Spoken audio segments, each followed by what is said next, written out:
Pumanaw na ang mataas na lider ng simbahang Katoliko. Siya ay si Pope Francis.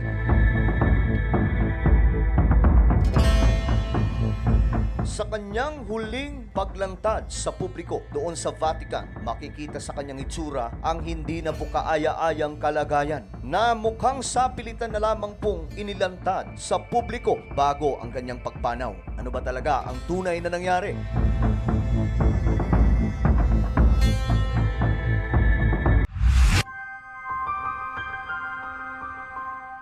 Hello, what's up mga sangkay? This is me, Sangkay Janjan, and we are back sa ating vlog ngayon. Huwag niyo pong kalimutan na i-subscribe yung ating YouTube channel, i-click ang bell at i-click niyo po yung all. At sa mga nanonood po sa Facebook, i-follow niyo po yung ating Facebook page. Today nga po mga sangkay, pag-uusapan natin ang isang katakot-takot na pangyayari kay Pope Francis. Ano ba talaga ang tunay na rason ng pagpanaw ng mataas na lider ng simbahang Katoliko? Totoo ba ang mga kumakalat mga sangkay na conspiracy theory na mayroon daw pong propesiya na si Pope Francis na daw po ang magiging huling Pope at magaganap na mga sangkay ang kung anumang nakapropesiya sa Biblia patungkol sa huling mga araw?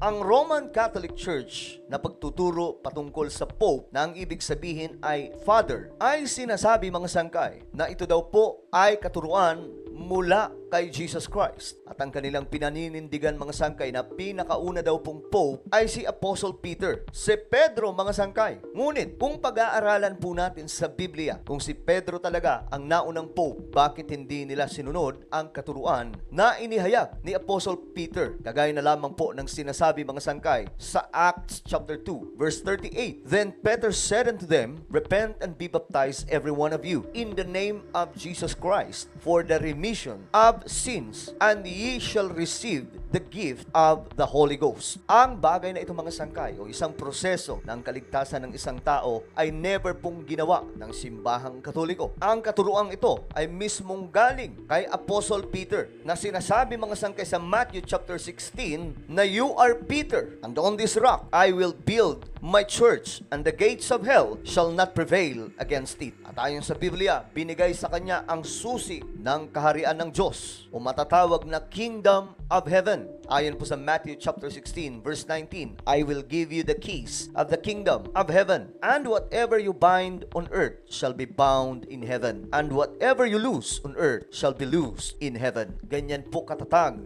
ang susi na ibinigay ng ating Panginoong Diyos kay Apostle Peter.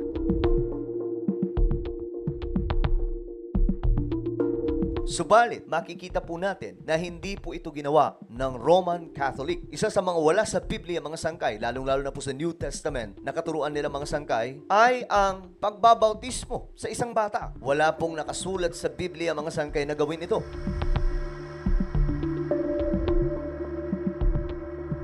Ang turo sa Biblia mga sangkay, ang tao ay dapat mabautismuhan sa tubig. Sinabi po mismo ito mga sangkay sa John chapter 3 verse 5. Jesus answered, Very truly I tell you, no one can enter the kingdom of God unless they are born of water and of the Spirit. Kailangan mabautismuhan ang isang tao mga sangkay sa tubig, hindi po sa wisik-wisik lamang ng tubig.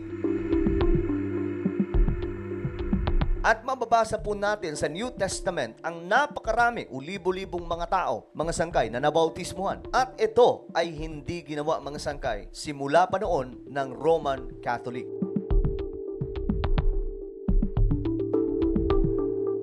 Kung kaya't mga sangkay, kung si Apostle Peter ang kanilang sinasabing pinakaunang Pope, dapat ibang-iba po ngayon ang katuruan ng Katoliko. Kagaya na lamang po ng hindi pagsamba sa mga Diyos-Diyosan, hindi paggamit sa anumang ribulto na siyang mahigpit na ipinagbabawal sa Biblia. Nakasama po yan mga sangkay sa 10 Commandments.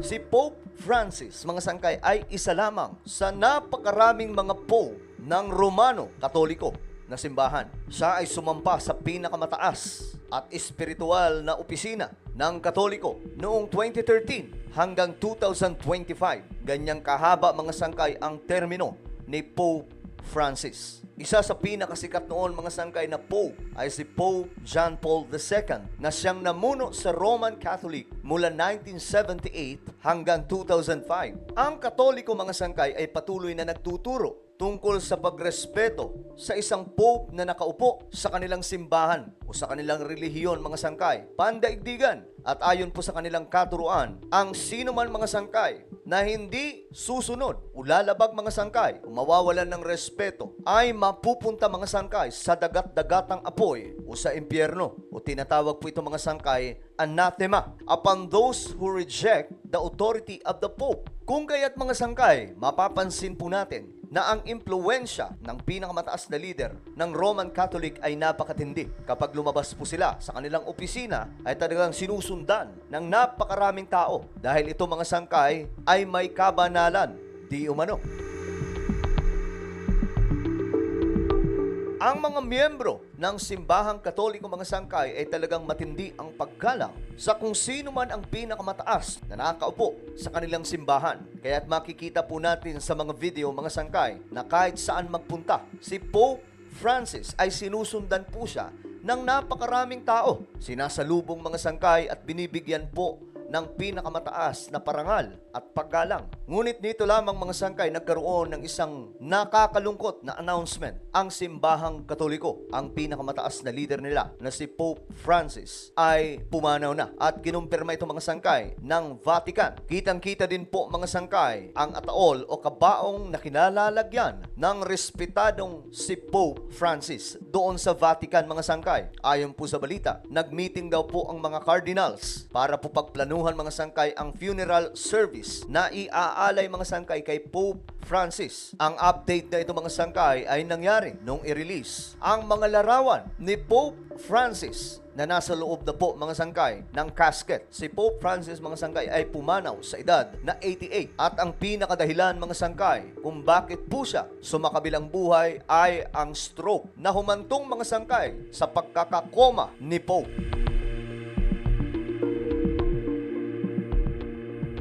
At hindi lang po dyan, mga sangkay, nagtatapos. Matapos po ma-stroke si Pope, mga sangkay, nagkaroon din po ng malubhang heart failure si Pope Francis hanggang sa binawian na po ito ng buhay. Sadyang maiksi lamang po talaga ang buhay sa mundo, mga sangkay. Sabi pa nga po ng salita ng Diyos, itinalaga sa isang tao ang isang beses lamang mamatay. At pagkatapos nito, mga sangkay, ay ang Judgment Day.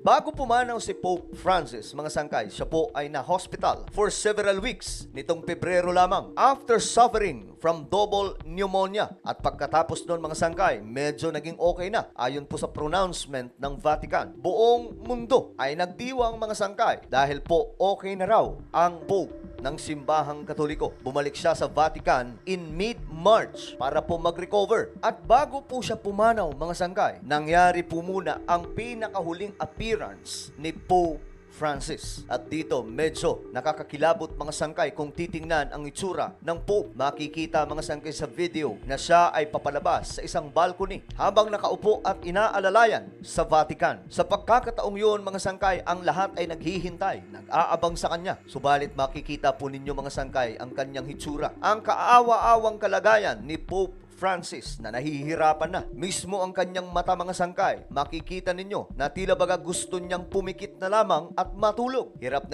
na rin po ito magsalita mga sangkay. Subalit, tila baga pinilit na lamang po na ilabas ito para po magsalita sa napakaraming mga miyembro ng Katoliko na nag-aabang sa balcony ng Vatican.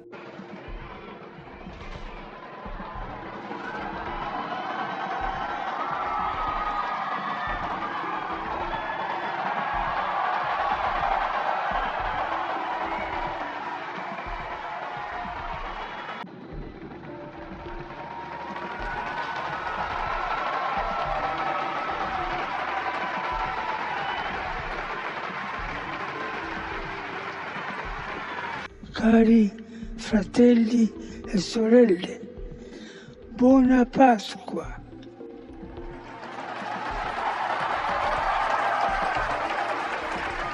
Il maestro delle cerimonie di leggere il messaggio.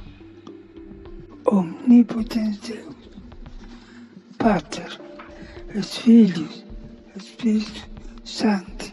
Amen.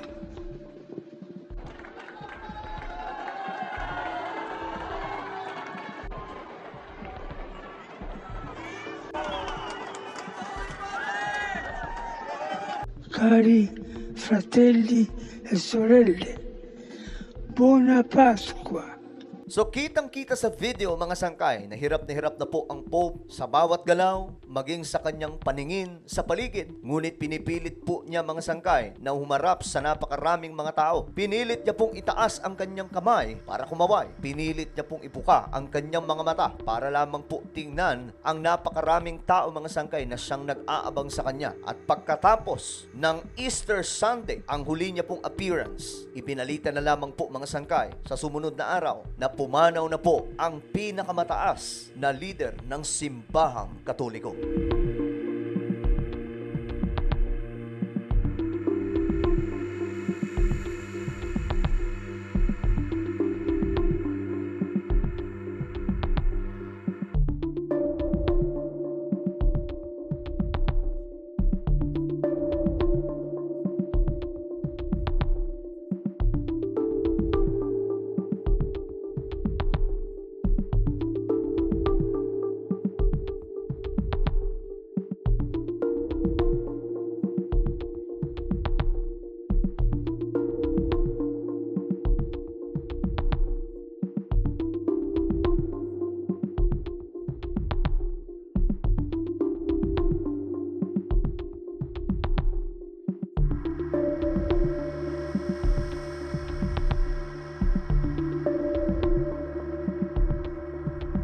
Si Pope Francis mga sangkay ay mula sa Latin America at pinangunahan niya mga sangkay na i-lead ang 1.4 billion na miyembro ng Roman Catholic simula po noong 2013. May mga conspiracy theory mga sangkay patungkol po sa isang nag-prophecy na si Pope Francis na daw po ang huling Pope na tatayo sa Roman Catholic. At pagkatapos niyan mga sangkay, magaganap na daw po o may mangyayari daw sa buong mundo na talaga nga namang kaabang-abang at tumutukoy po ito sa Bible prophecy. Ang tanong dito mga sangkay, magaganap na ba ang tinatawag na one world religion? May malaki bang pagbabago sa ating mundo na siyang mag-uudyok mga sangkay sa paglabas ni Antikristo na siyang inihula na o naipropesiya na sa Biblia? Subalit ito lamang po ay isang conspiracy theory na si Pope Francis ang pinakahuli na pong Pope ng simbahang Katoliko. Dahil ngayon mga sangkay, pinag-uusapan na ng Roman Catholic kung sino po sa mga kardinal ang susunod na maluluklop sa pinakamataas na opisina ng simbahang Katoliko. At isa na po doon ay ang Pilipino na si Cardinal Tagle. Ano po ang inyong opinion sa ating napag-usapan ngayon? Just comment down below. Huwag niyo pong kalilimutan na i-subscribe yung ating YouTube channel.